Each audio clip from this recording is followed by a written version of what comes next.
Hello fans, welcome back for another edition of PCW. We're here with part 2, or match number 2 of the April 20th, 2002 show starring Paco Loco versus the Blue Guy. This is still here in North Sioux City, Nebraska. We got Wise Guy Wyatt Connor still in the ring after our last match that we just saw, which was Stroker Ace versus the Boy Scout. The Boy Scout. I don't even know what to say about the Boy Scout. But Wise Guy, you see he's electrified from the scene, the Boy Scout in action against Stroker Ace Corbin. But he's here announcing for what's going to be a special appearance by the Commissioner, Alan Richards. That's right, the Commissioner of PCW, Alan Richards, and a couple of his delightful friends escorting him down to the ring. Now the Commissioner, he wasn't really the Commissioner of PCW. PCW was, actually started by myself and two other my good friends, DJ and Jake. But we were actively involved in the company, both in writing storylines, setting up the matches, and running it as a business. So we couldn't actually be out there as the owners, like your Mr. McMahon, and do this too. So we found this fantastic, dapper gentleman who we dubbed Alan Richards to take on the role as the Commissioner of PCW, try to give us a little bit more legitimate face to the public as the person in charge, the person that's mature enough, and the person that can keep things under control in this crazy squared circle that we have there. Now the audience here is loving his two friends that he brought to the ring. The Commissioner and his friends. Just about every time we had the Commissioner Richards come up to the show and do something, he usually had some new friends with him. And I don't even know what to say about the getup that we're watching on the left. I don't even know her name. Maybe he's saying that to the crowd right now. I don't really know, because our sound system wasn't the best. But we have some, looks like some 6-inch platform heels with the American flag, because we're in the heartland of the country, so you better damn well be a patriot. And she is, if she's not a patriot, I don't know what is. So the Commissioner is kind of describing what's going on. No, that cigar is not lit. But we have Mr. Eddie Vick coming to the ring now. Eddie Vick at this time, I don't remember if he was feuding with Max California. Usually those two went back and forth because, they're actually good friends in real life. And that's just gross. He just threw water on somebody too. I would not have put up with that if I was in the crowd. I would have taken my $7 back and had it left. But Eddie Vick, coming up in his wrestling attire,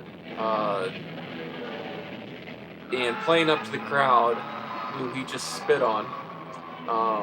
Ender Superfan, I just spotted Ender Superfan in the back row there. And King Shane giving some close-ups of Eddie Vick as he's giving it to the crowd. He's showing them just how much he loves them. Because that's what Eddie Vick, he's a lover, a fighter. So he's asking for the microphone. We actually had a rule about these microphones. We went through quite a few wireless microphones so they could break them. The wrestlers usually get kind of caught up in what they're doing. And next thing we know, they're slammed down into the ring, and there goes a $75 mic. So that one's actually wired. Our rule for the wireless microphones. And I'm going to keep talking because I really don't think what the Commissioner and Eddie Vick are talking about is probably too important to the match that's coming up, which is Paco Loco versus the Blue Guy, which is going to be exciting. You're just going to have to take somebody's word for it, just not mine. So as I was saying, we actually had a rule about the wireless microphones. If you slammed a wireless microphone down on the floor, you then had to job, that is, you had to lose a match to the one and only Curtis Briggs. Curtis Briggs was our microphone punishment system. After that rule came out and somebody broke a microphone and had to wrestle against Curtis Briggs, I don't think it ever happened again. We scared our wrestlers straight. So Eddie Vick is yelling at the commissioner again. The commissioner is not really caring about it because he's with his two lovely friends. That's all he really cares about, are the friends that escort him to the ring in his cigars. You know, just like Freud said, sometimes a cigar is a cigar, and that cigar is firmly in the commissioner's hand or mouth at all times. I'll just leave that there. Eddie Vick nicely set down the microphone just to grab the microphone from... Oh, there goes the Castle Knight. The Castle Knight goes and retrieves our microphone. The Castle Knight is awesome. He actually came up... Oh, referee Mason to the ring, checking on things, making sure that they don't get too heated between Eddie Vick and the commissioner. That's right, referee Mason getting in there, refereeing the showdown between Eddie Vick and the commissioner. And we have Max California sneaking up behind Eddie Vick right now. So I was right. Right now, Max California and Eddie Vick were feuding at the time. And Max California just Goldberg Eddie Vick and is now going at him just like the Brooklyn Brawler, just like the Repo Man, taking it down to the ground to Eddie Vick. Eddie just quickly got out of that ring. Oh, and then we got Max California there reaching for the microphone to tell everybody what's going on. Because I'm wondering what's going on, and I'm sure you're wondering what's going on. We're all just wondering what's going on. So Max California, you tell us what's going on. I can't believe you just said that. King Shane still getting a bird's eye view of the action up there on the ring with referee Mason taking a little breather after the heated discussion he just had to endure, and all the commotion going on there. But back to the Castle Knight. The Castle Knight was the caretaker of the castle on the hill, which was home to PCW for many years in Sioux City, Iowa. It was one of our best venues, an old high school in the area that still rented out the gymnasium, even though it was still was in school. So that became our home. It was amazing. I wish we could have stayed there as longer than we did. We had a very good run there. Awesome, awesome place. The Castle Knight was the caretaker, stand-up guy, would let us do whatever we wanted to do. Anything we needed to do, he'd get it done. So even after we could no longer have that venue because it was actually turned into apartments, so we got kicked out of there after a couple years. But even after that, the Castle Knight stayed with us, and we made him a part of the PCW crew. He was part of the PCW family, and we were so happy that he stayed with us. And I know that he's still active in our groups today, and I'm sure he's watching this video. And I just want to say, Paul, thank you for everything that you ever did. And I don't know if we expressed that enough to you, so I'm hoping that you do hear this now and know that without you, PCW would not have been at the castle, not have gotten far to get it, so thank you. And Wise Guy Wyatt Connors is now back into the ring. We have referee Mason will be taking on this next match. We had a few different refs in PCW. We had Mason, we had not Pios. Oh my! As they come up, will show. I think you and I stepped into the striped shirt a few times and got a few matches when we needed it, and I was not nearly as good as referee Mason. So we have the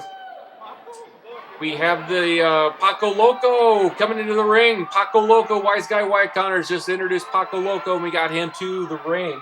He'll be taking on the challenger tonight, who Wise Guy Wyatt Connors will be introducing here shortly.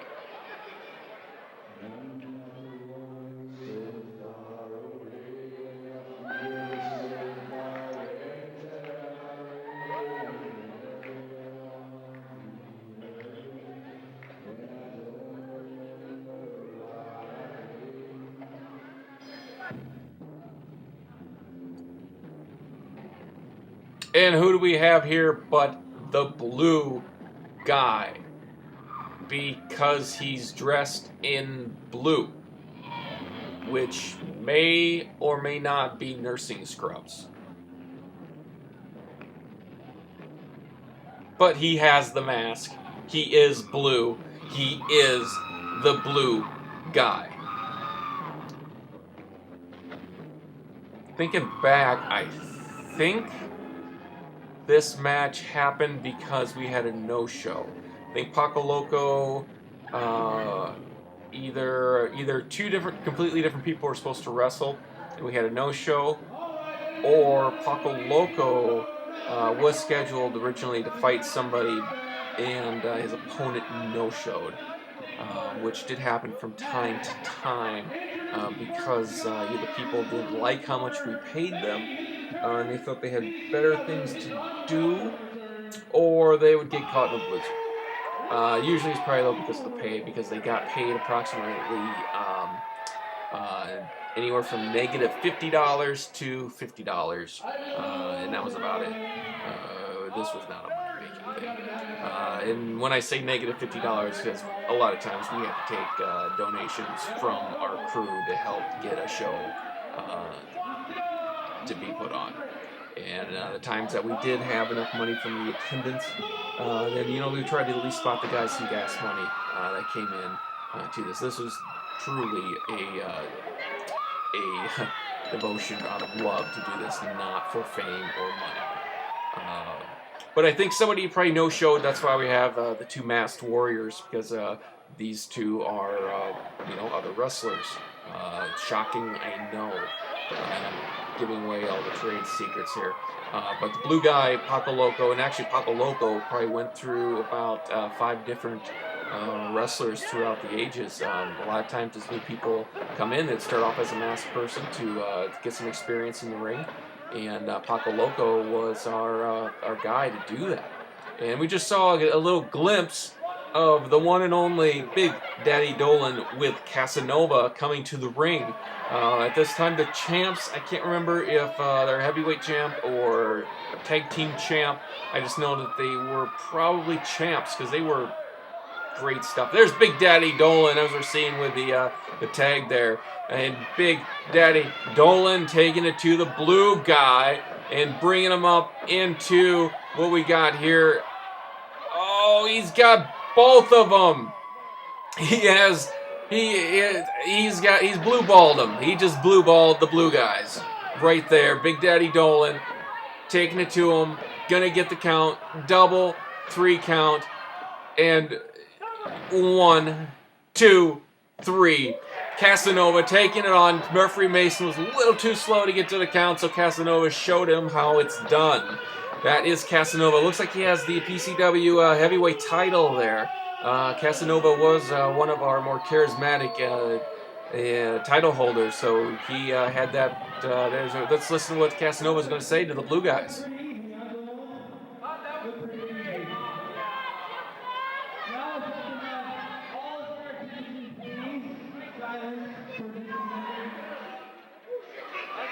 I would just like to say that you fans, you think that we're nothing but good love.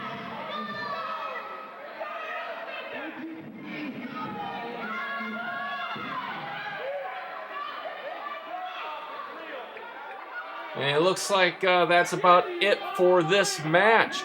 Not it for the night. We got lots more coming up from the 2002 April 20th show of PCW as the Big Daddy one starts to clear the ring. He's cleaning up the ring to get ready for the next match, which is helping him. I mean, wise guy Wyatt Connor should be thrilled about that. And we'll see you next time, everybody.